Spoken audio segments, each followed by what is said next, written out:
Sideline reporter, that's the guy. Sideline reporter, that's the guy. Sideline reporter, that's the guy. If you do a search last night or this morning, every single team and every single fan predicts they're going to have 10 wins. Let me show you what I mean. They're everywhere. It's never 9. It's always 10. 10-7 is my record prediction for the Green Bay Packers because that's an easy schedule in my opinion. Go Pack, go. It's so good. Sideline reporter, that's the guy. All right. And What's up, guys? Sideline reporter here. Shout out to Good Morning Football for featuring my Green Bay Packers record prediction tweet, even though Kyle Brandt is laughing because I'm just another fan predicting a 10-win season for his football team. So after being laughed at by Good Morning Football, I went back and I went through all 17 regular season games for the Green Bay Packers, and I'll be giving you guys my analysis for each game, the final score of each game, and a final regular season record prediction for the Green Bay Packers.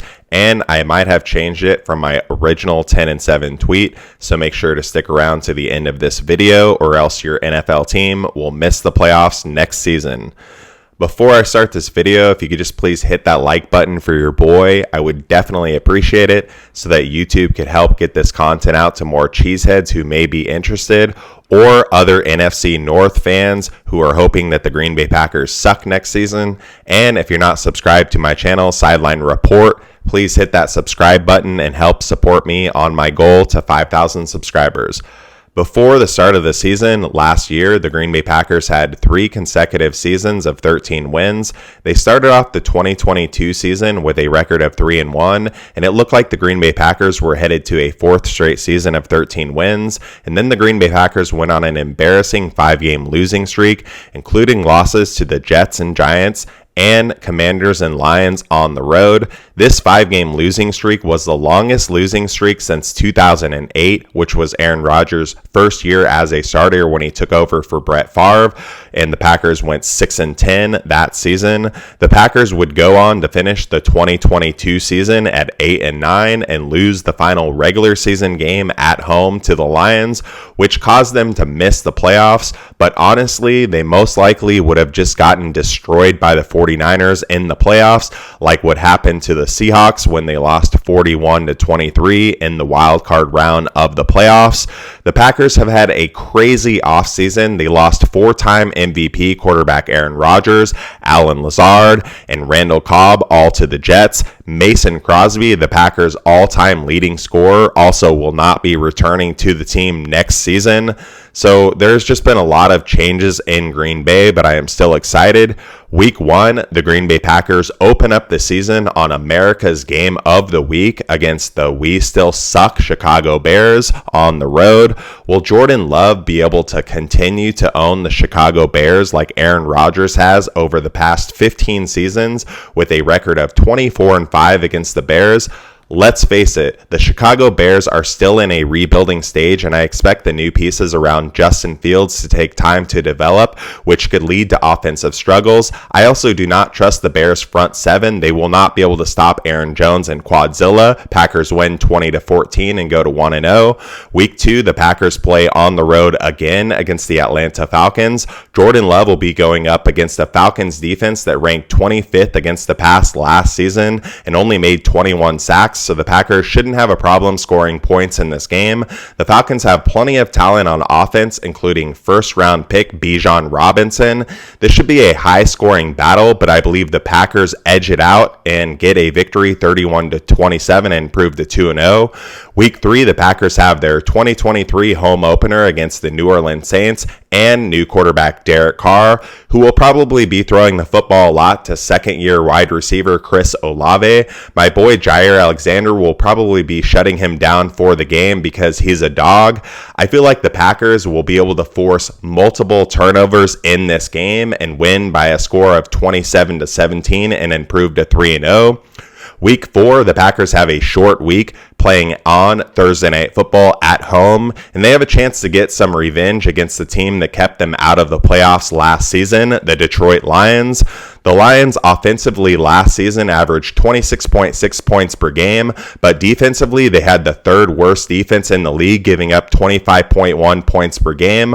Unfortunately for the Packers, the Lions continue to build. They have upgraded their defense this offseason, and they have strengthened their wide receiver room, bringing back wide receiver Marvin Jones and drafting tight end Sam Laporta. I truly believe the Lions have the potential to be the best team in the NFC North next season, and I look for them to come away with a victory in Green Bay, 24-17, and giving the Green Bay Packers the first loss of the season. But after 4 weeks, the Packers are sitting at 3-1, the same exact record at week 4 as last season. Week 5, the Packers go to Vegas to face Davante Adams and the Raiders on Monday Night Football, and this should be a badass game to watch. I'm definitely looking forward to the Jaire Alexander versus Davante Adams matchup. The Raiders are starting a new era with quarterback Jimmy G. But to be honest, when you have a Hall of Famer like Davante Adams, you just need a decent quarterback to be successful. The Packers will probably be underdogs going into this game, but I believe they will be competitive but come up just short. Raiders win on a last-second field goal, 27-24, handing Green Bay their second straight loss, which has them sitting at 3-2 through the first 5 games. And honestly, as a Packers fan, if they can actually go 3-2, I'll be very happy, considering it's a very favorable schedule to start the season. Week 6, the Packers have a bye week, which is the earliest they could possibly have a bye week. And I absolutely hate this. I prefer late season bye weeks like week 13 or 14.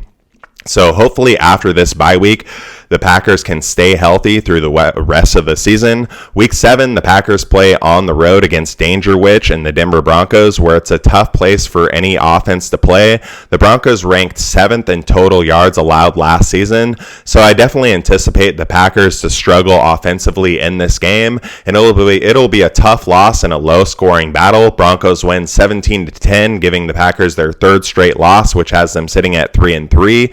Week 8, the Packers play at home against the most fraudulent team in the NFL, the Minnesota Vikings. The Packers defense shut down the Vikings offense last season at Lambeau Field. Jaire Alexander had his best game of the year, shutting down Justin Jefferson, only allowing him to have 1 catch for 15 yards and even hitting him with his own dance move, the Gritty, in a 41-17 ass whooping where Kirk Cousins threw 1 touchdown and 3 interceptions. Any team in the NFL can pass against the Vikings. Their defense was ranked number 31 against the pass last season.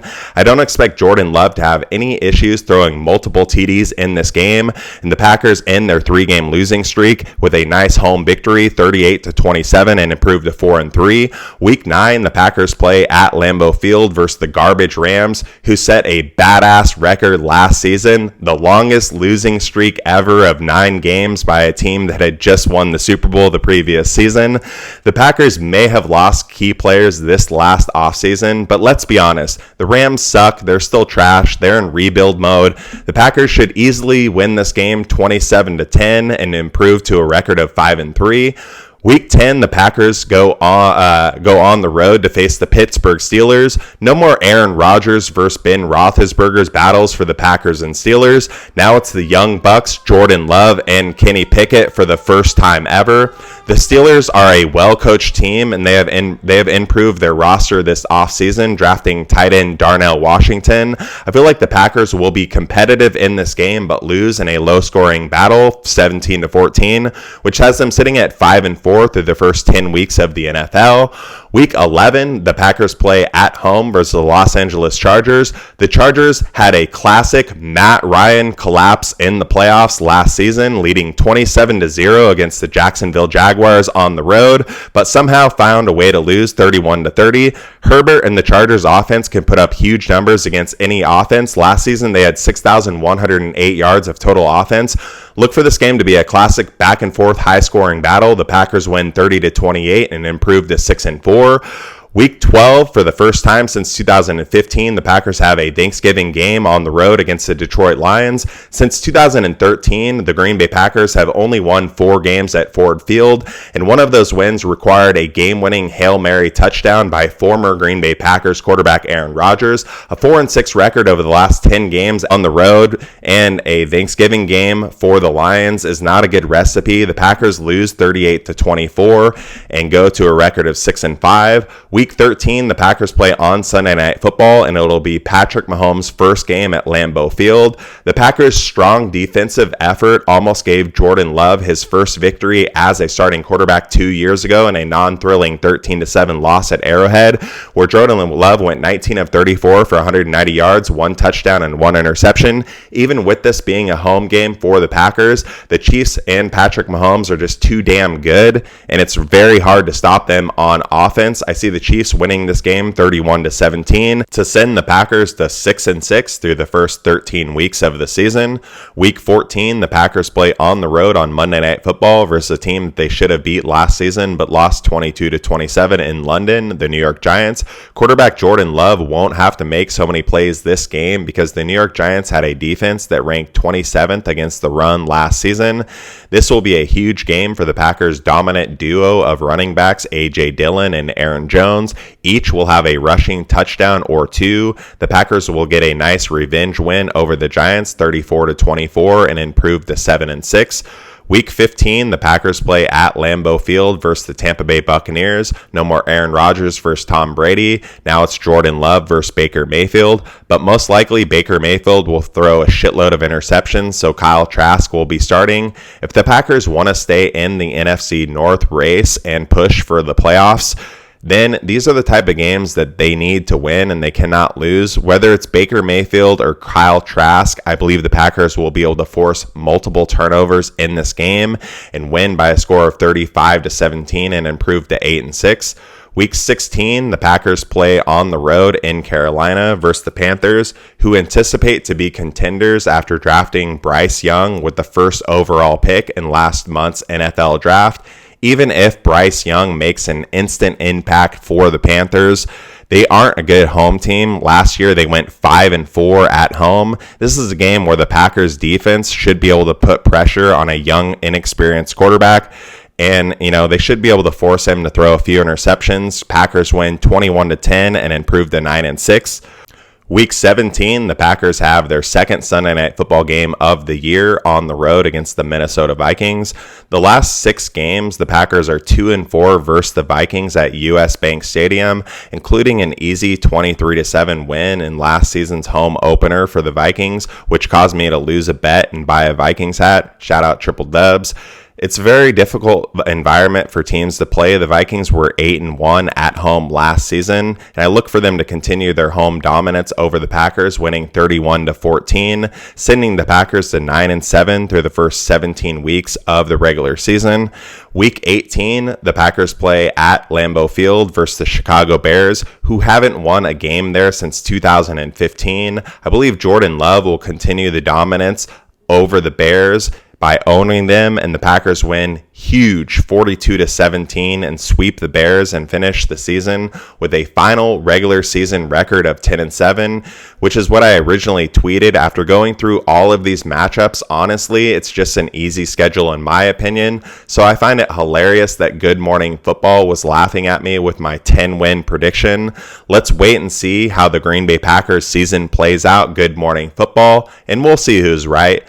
But to be 100% honest, you guys, I wouldn't be surprised if the Packers struggle and only win 8 or 9 games. But I'm sticking with my 10-7 record prediction based off a favorable schedule for the Packers.